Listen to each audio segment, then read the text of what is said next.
સૌને મારા સતકેવલ સાહેબ પરમ ગુરુ પાઠશાલા સતકેવલ વિદ્યા મંદિર ગુજરાતી માધ્યમ સંકુલ સારસા. હું કાજલ હિંગુ આપ સૌ વિદ્યાર્થીઓનું ઓનલાઈન શિક્ષણ કાર્ય પદ્ધતિમાં સ્વાગત કરું છું. મેં કાજલ હિંગુ कक्षा 8 विषय हिंदी इकाई 7 सोच अपनी अपनी.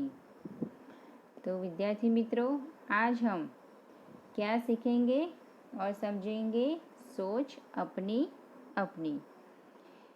तो सबसे पहले हम देखते हैं किसी विषय के पक्ष और विपक्ष में तर्क वितर्क सहित अपने विचारों की अभिव्यक्ति ही वाद विवाद है. तो क्या है विद्यार्थी मित्रों, किसी विषय के पक्ष और विपक्ष में तर्क वितर्क यानी चर्चा सहित अपने विचारों की अभिव्यक्ति ही वाद विवाद है. वाद विवाद मौखिक भावाभिव्यक्ति का अत्यंत प्रभावशाली तथा महत्वपूर्ण रूप है. वाद विवाद में कोई एक विषय निर्धारित कर लिया जाता है. वाद विवाद में कोई एक विषय निर्धारित कर लिया जाता है.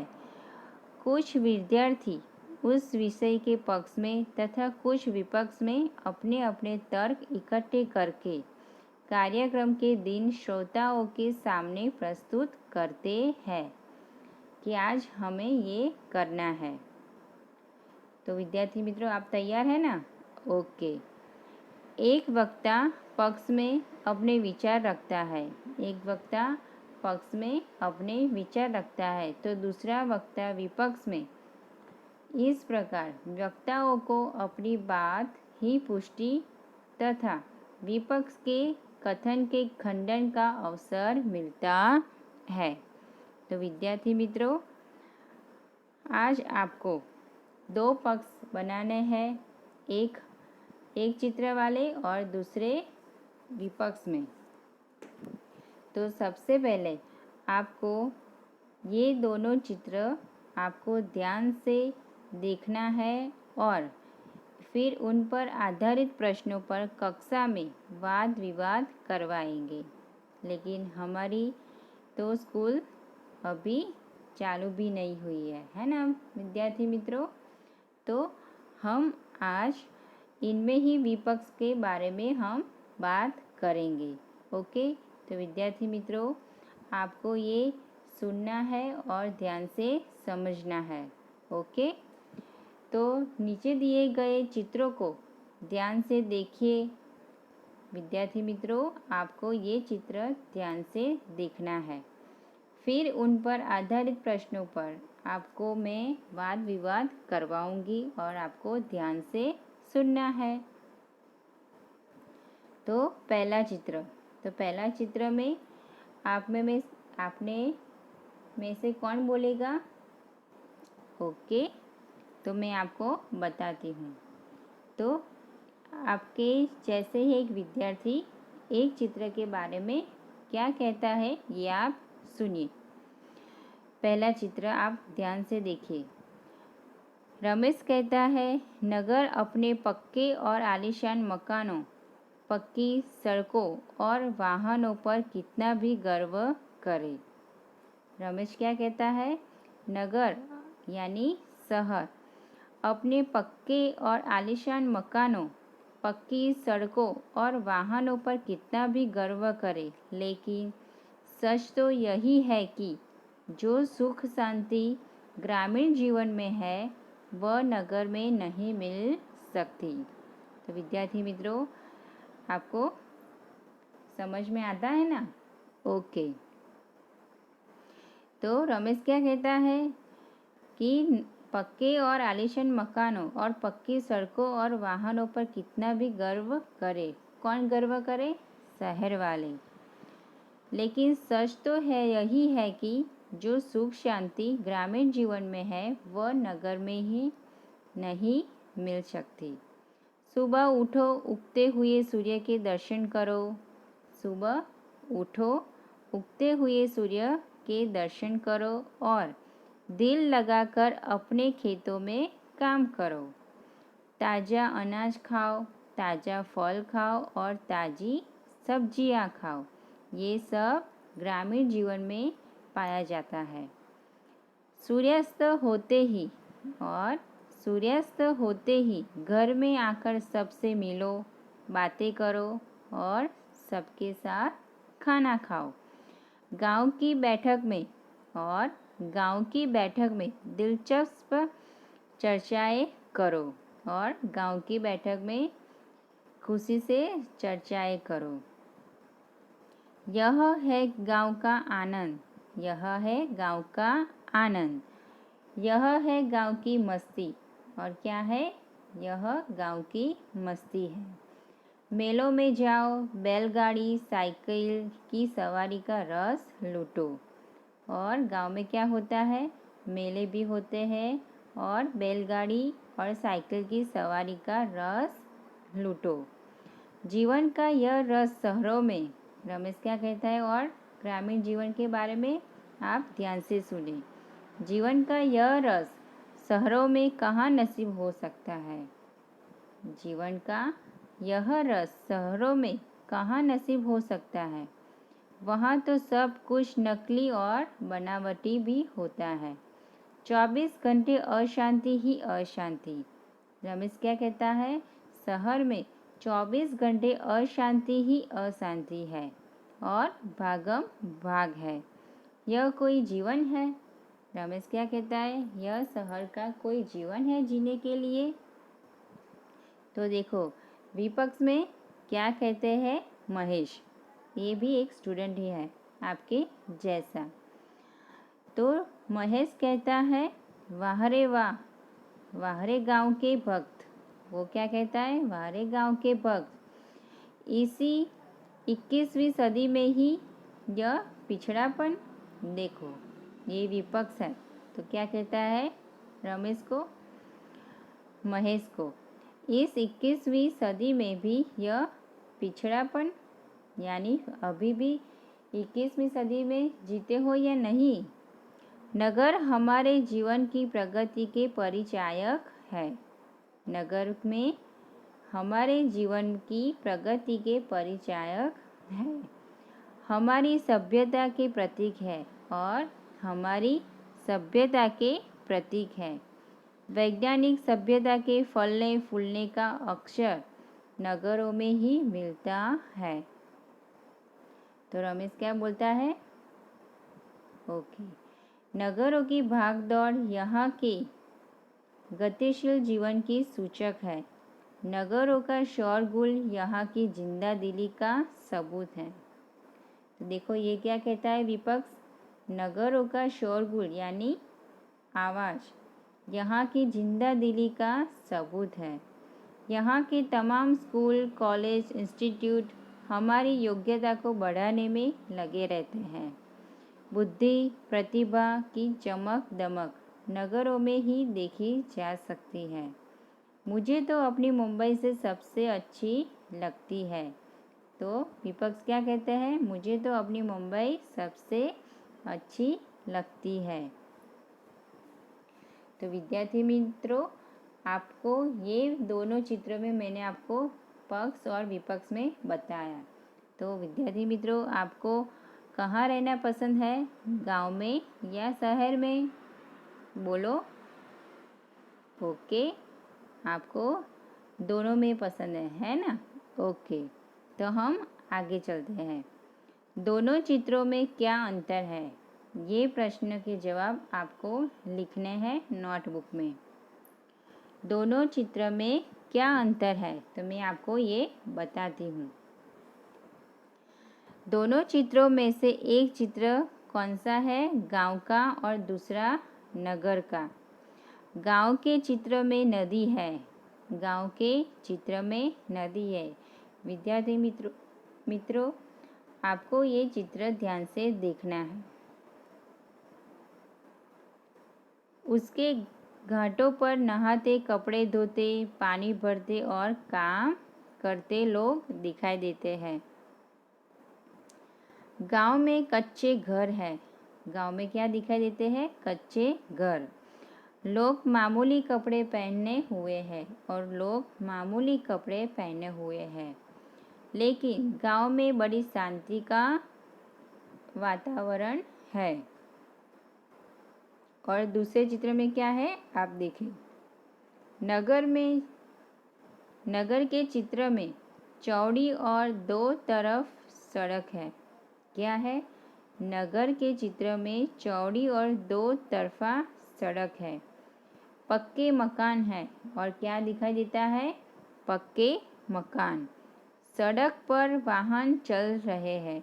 सड़क पर वाहन चल रहे हैं। वाहनों के कारण शोर है। और शहर में क्या होता है? वाहनों के कारण शोर है। लोग आधुनिक वेशभूषा में है और लोग आधुनिक वेशभूषा में है। तो विद्यार्थी मित्रों, आपको ये दोनों चित्रों में क्या क्या अंतर है ये आपको समझ में आ गया होगा, है ना? तो आपको ये उत्तर आपको नोटबुक में लिखना है। हम दूसरे क्वेश्चन पर जाते हैं। गांव तथा नगर के जीवन में क्या अंतर है और तुम्हें कौन सा रुचिकर लगता है और क्यों? तो इसका उत्तर है, गांव के जीवन में सादगी और सरलता है। किसी तरह की बनावट और तड़क भड़क नहीं है। तो गांव में क्या है? ओके, गांव के जीवन में सादगी सरलता है। किसी तरह की बनावट और तड़क भड़क गांव में नहीं है। लोग शांति से अपने अपने काम करते हैं। लोग शांति से अपने अपने काम करते हैं। नदी कुएं का पानी पीते हैं और गांव के लोग कहाँ का पानी पीते हैं? कुएं का या नदी का। वे अपने खेतों में उगाया अनाज तथा ताज़ी सब्जियां खाते हैं। वे अपने खेतों में उगाया हुआ अनाज और सब्जियां खाते हैं। लोग कच्चे घरों में रहते हैं और गांव के लोग कहाँ रहते हैं विद्यार्थी मित्रों? कच्चे घरों में। पर उनका जीवन प्रकृति के बहुत नज़दीक है। क्या है? उनका जीवन प्रकृति के बहुत नज़दीक होता है।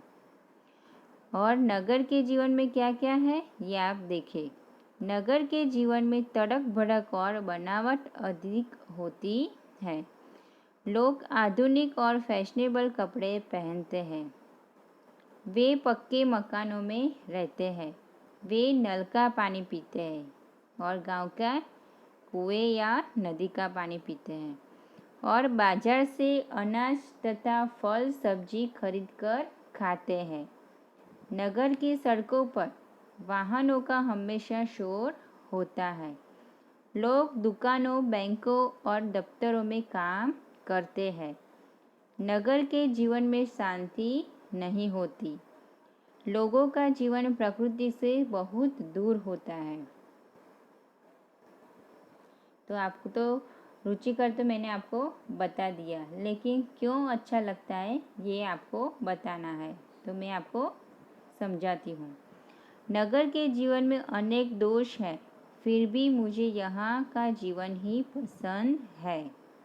नगर के जीवन में अनेक दोष है, फिर भी मुझे यहाँ का जीवन ही पसंद है। यहाँ के लोग शिक्षित और प्रगतिशील होते हैं। नगर में अच्छे स्कूल और कॉलेज होते हैं। इनके कारण मनपसंद शैक्षणिक योग्यता प्राप्त की जा सकती है। अनेक संस्थाएं, पुस्तकालय आदि व्यक्ति की योग्यता बढ़ाने में सहायक होते हैं। उन्नति के लिए जितने अवसर नगर में हैं उतने गांव में नहीं हैं। इसलिए मुझे नगरीय जीवन ही रुचिकर लगता है। तो विद्यार्थी मित्रों, आपको भी शहर का जीवन अच्छा लगता है ना?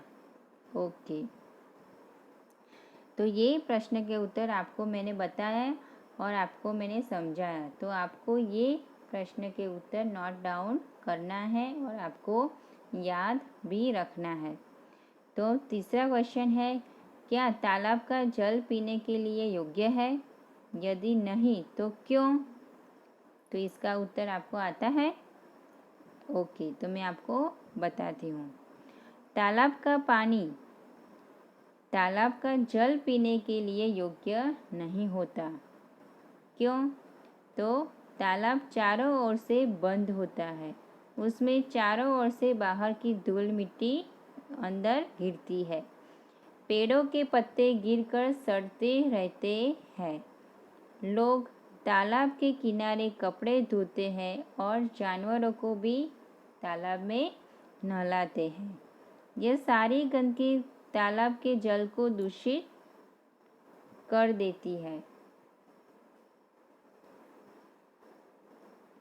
तो क्या कर देती है? यह सारी गंदगी तालाब के जल को दूषित कर देती है। यह दूषित जल पीने से हैजा, पेचिश आदि तरह तरह की जानलेवा बीमारियां होने की पूरी संभावना होती है। इसलिए तालाब को जल पीने के योग्य नहीं होता। तो विद्यार्थी मित्रों, आपको पता चला ना कि तालाब का पानी पीने लायक है या नहीं? तो नहीं। तो विद्यार्थी मित्रों, आपको ये तीनों क्वेश्चन आंसर आपको नोट डाउन करना है और समझना है और ध्यान से लिखना है। ओके, तो हम दूसरे क्वेश्चन पर जाते हैं। तो नीचे दिए गए हुए मुद्दों के आधार पर विज्ञान वरदान या अभिशाप, इस विषय के एक पक्ष पर अपने विचार कारण सहित प्रस्तुत कीजिए। तो विद्यार्थी मित्रों, ये आपको लिखना है। तो दूसरा है कौन शक्तिशाली है, कलम या तलवार? अपने विचार कारण सहित बताइए। ये भी क्वेश्चन आपको अपने आप लिखना है। दी गई सामग्री पढ़िए और उसके आधार पर प्रश्न दीजिए। तो विद्यार्थी मित्रों, आपको क्या दिखाई दे रहा है? ओके, एक ग्रह जैसा दिखाई रहा है ना? तो ये मैं आपको बताती हूँ।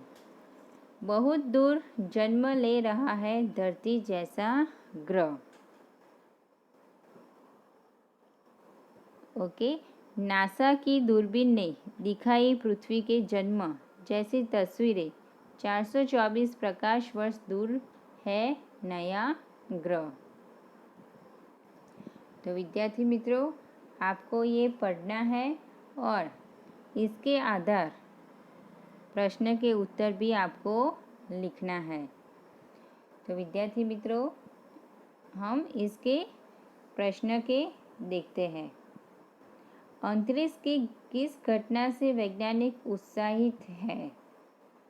तो विद्यार्थी मित्रों, मैंने आपको ये चित्र दिखाया, इसको आपको पढ़ना है और इसके आधार पर आपको ये प्रश्न के उत्तर भी लिखने हैं। ओके, 2 ही प्रश्न हैं, आपको ढूंढकर ये प्रश्न के जवाब लिखने हैं। तो तीसरा है रेखा खींचकर सही जोड़ मिलाइए। ओके, तो ये भी इसका उत्तर इस चित्र के दौरान आपको मिल जाएगा। ओके, तो विद्यार्थी मित्रों, सोच अपनी अपनी इकाई में आपको मैंने सब गांव के बारे में समझाया और नगर के बारे में भी समझाया। तो सबको क्या अच्छा लगता है रहने के लिए? शहर में अच्छा लगता है ना? तो विद्यार्थी मित्रों, आपको ये पाठ नोटबुक में लिखना है और प्रश्न के उत्तर याद करना है और स्वच्छ और अच्छे अक्षर से आपको ये लिखना है। ओके, तब तक सत केवल साहेब, अस्तु।